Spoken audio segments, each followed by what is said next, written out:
Hey, how you doing? I hope you're doing well. There are no words. Are there any words? I'm as free as a bird. Are there any words, really? There aren't any, beautiful listeners, because in the here and after, there are those who are followed by lies, and then there are those who live them, and I am either no longer. I'm so happy. I'm sorry. I'm so happy. Like I'm a kid fresh out of school at 3 p.m. I'm in bliss. I'm enthusiastic, and apparently I'm back to selfish again. More things in our lives that pull fellows alike off topic. This is not about me. Apologies if the thumbnails were mistakenly taken from the BLM blackouts. Or the blind. No, this is about trust. Honesty, unfiltered, with salt. This is about Karen. This is about the memories lost, the what could have beens. This is about my family. This is a tale from the South. I hope it will be looked back upon with love. Love for those here and when you're gone. And I hold my head in my hands, hoping that your ears don't part from it. Because that's what men say, right? That's what adults hold on to. That choking on our own blood lets you know that the only thing holding you back is quite literally a part of yourself. Maybe I'll learn to respect you, Grandpa, when me and the other wage slaves get fucking drafted. Not looking for comments, infighting. I should have flagged this for kids. It's very clear. My expedition for our nation's very soul has already begun. My name is Sam James Lopresti. I'm 27. On March 23rd of the year 2026, I officially moved out of my home.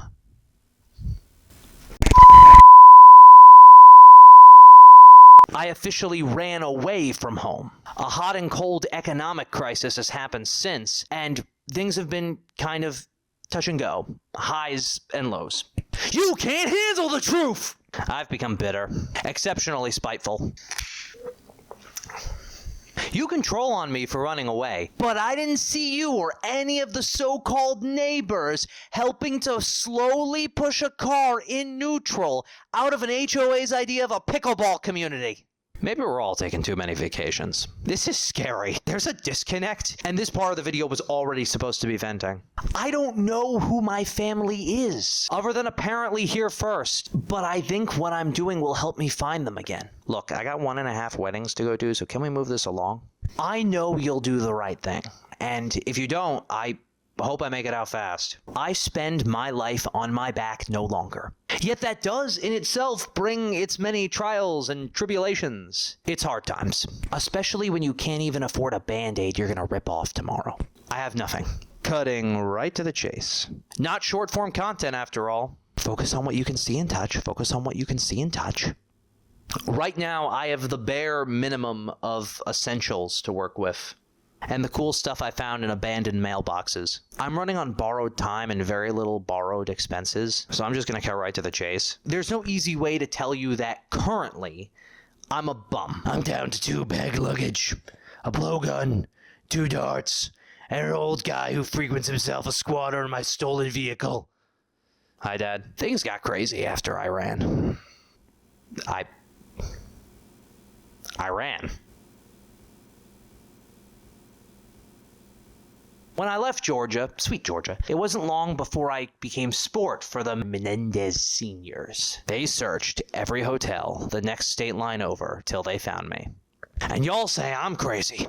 I've had to understand that with the many abuses I've suffered came with responsibilities. I became an uncle to my cousin's beautiful baby boy. I've had to devote a lot of time to everyone who has wronged me. I had to support systems I did not believe in, but then that's like everybody, I think. Like, I just wanted to watch Scream 7, and now I support genocide? J.K. Rowling, eat my ass out. At this point, just boycott everything. Rip the Band-Aid off as quickly as possible. First, everything was owned by Time Warner. Now everything is owned by Paramount. We pushed it somewhere else. I can understand failing to meet the expectations of a necessary economic upset, but we are occupied. 9 million people. Minnesota, New Jersey, the boss. Say no more. While in Georgia, there was this weight of, like, forcing air out of a balloon, forcing me back north. It got pretty bad out there in the country. You realize your love for your family is a sinking ship. You throw your stuff overboard as much as you can, just to keep everything afloat a little longer. You get a job with zero tolerance for family drama and lose it just as fast. A gun is pointed in your face. You go to some scary places looking for work, while your guardians deny a pandemic through their own guard. Another gun is pointed in your face. The poor living conditions and the harassment just becomes too much to bear. You turn to pain meds, muscle relaxers, lies, just to keep from feeling crushed. If they can't control your reputation, they'll get rid of it altogether. You're locked out of your job, your hobby, your office. They indenture you to a black site where your cousin's the only one that tells you the fucking truth. That the dream's gone, that you're gonna die here. So far, light's at the end of the tunnel. It just gets further away the closer you get towards it. Enough to see. I remember looking for something from my community. A sense of understanding during a time in my life where I was anything but understood. I walked past the boarded windows and busted highways of a place worse than abandoned. Commercialized. Where's the blend? I miss the coffee-colored people. Establishments are instead filled with people my age, not ready to kick people out or let people go, but don't want to give up themselves. Supervisor 1A is me, manager 2B is me. Believing stubborn is strength, not knowing how to believe in yourself when all other authorities don't believe in you, not believing you could make it on your own. So I got a storage unit, which I privately lived out of for 2 years, before I realized it wasn't private anymore. But let your parent rail on you. The yelling all sounds the same after a while. What's the point of money if I can't buy back my soul with it? Storage facilities pledged a lot of money towards Project 2025, so that'll be 7 Hail Marys for me. How many for you? So yeah, I lived out of a landscaping community, and no one knew it. A lot nicer than you'd expect, but it's all a change for everybody. Built a nice curb there, but like all good things, they inflate. Time runs out, you're on the last of your luck. Knowing returning the unit to the custody of the folks you used to know isn't just your stuff getting made an example of. It isn't just your possessions being broken in half. It's gifting validation. It is a betrayal of the idea of being independent and free. Abandoning the last of the memories they have left to take away from you. Compulsive decluttering. Had to wiki it. This is weird. I'm out. Anyone who calls it minimalism is a Karen. I'm not having this conversation. Not giving anything anymore to make up for what's left. There was a story I'd hear about my father now and again, when he was really alive. My father was a foster parent before having my siblings and I. Tommy was his name. He would steal from my father, but he'd never raise a hand to him. He would have trouble finding living in his shoes.